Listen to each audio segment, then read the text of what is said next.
kusoo laaban meeshaan aan ku qoray isfahamka waxa ka dareemaysaa inay aad u fahmeen sida ay su'aalaha u soo toonaan kii xisbiyada ku bilownay oo isla haynay asaga 3 daqiiqo looga bixi doonaa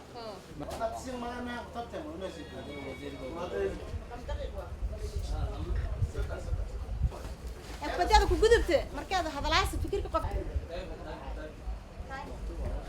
إنا حشان محل جمع مرمان أي تهاي هدي اللقطة أي دعوة إن لقط حزبي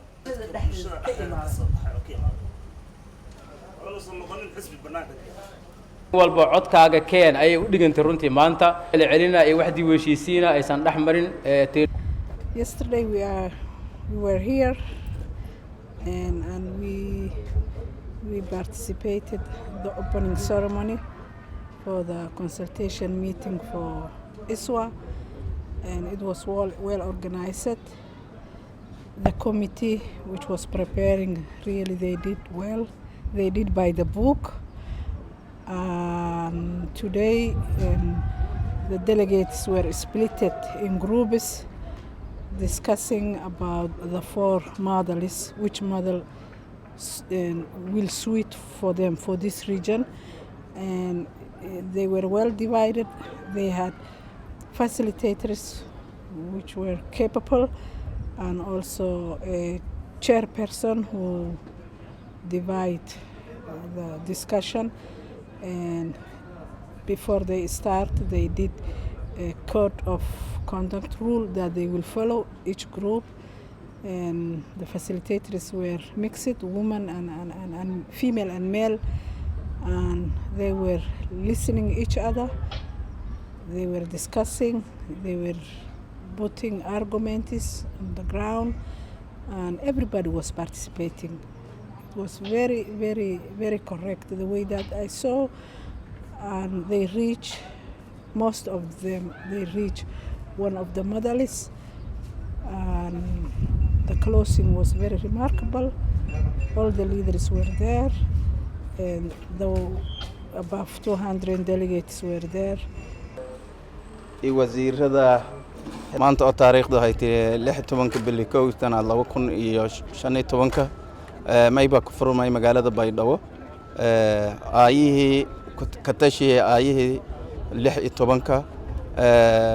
meelo markiina iska kooy muddo badanna la wada hadalay oo 8 saacadood sheeko socoteen la waday waxaana ka tirsanahay guddiga fududeeyaasha ama daadihiyaasha higsiga 2016 maanta halkan waxaa inoogu soo xirmay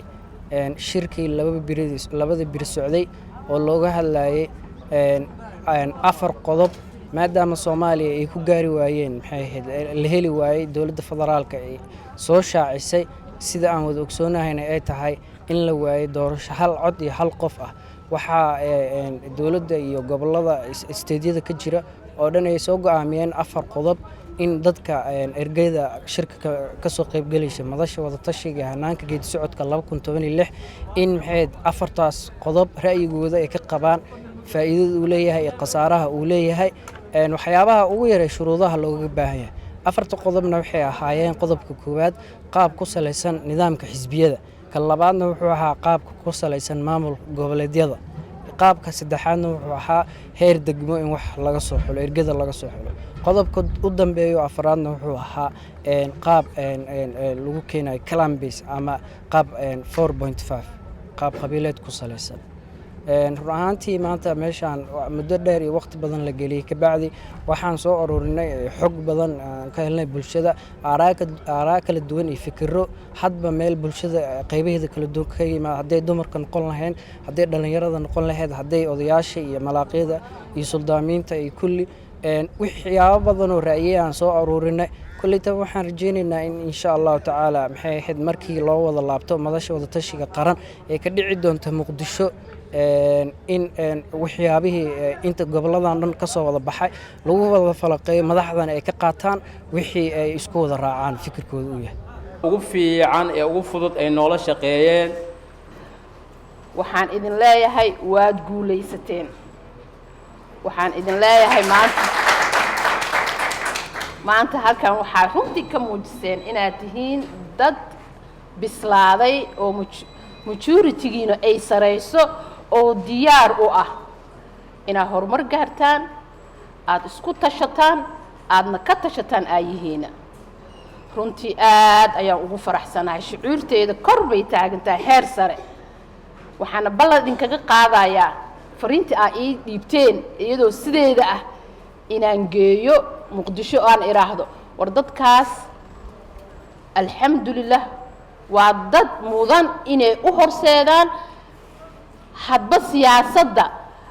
iyo isbeddelka aan rabno ee waddankan kusoo wajahan marka codsi buuxa waxaan idinka codsanayaa sida ugu dhaqsada badan horta inaad ku soo dadejisaan la isu tanaasulaa gabdhahan xubintooda la siiyaa hadduu ilaahay yidhaahdo waxaan idin leeyahay waad guulaysateen waxaan idin leeyahay waxaad ka muujiseen midnimo waxaan idin leeyahay noo horseeda isbeddelkan haddeer aan ku sii socono kulligiin waa mahadsantihiin kulligiin waxaa idin leeyahay السلام عليكم ورحمة الله وبركاته شركا وإنو حريني اللهم ربنا صدق الله العلي العظيم اللهم ربنا يا ربنا تقبل منا إنك أنت السميع العليم وتب علينا يا مولانا إنك أنت التواب الرحيم واهدنا ووفقنا إلى الحق وإلى طريق المستقيم ببركة ختم القرآن العظيم وبحرمة حبيبك ورسولك الكريم واعف عنا يا كريم واعف عنا يا رحيم واغفر لنا ذنوبنا بفضلك وجودك وكرمك يا أكرم الأكرمين ويا أرحم الراحمين ويا أرحم الراحمين فرج على المسلمين وصلى الله على حبيبنا محمد وعلى آله وصحبه أجمعين.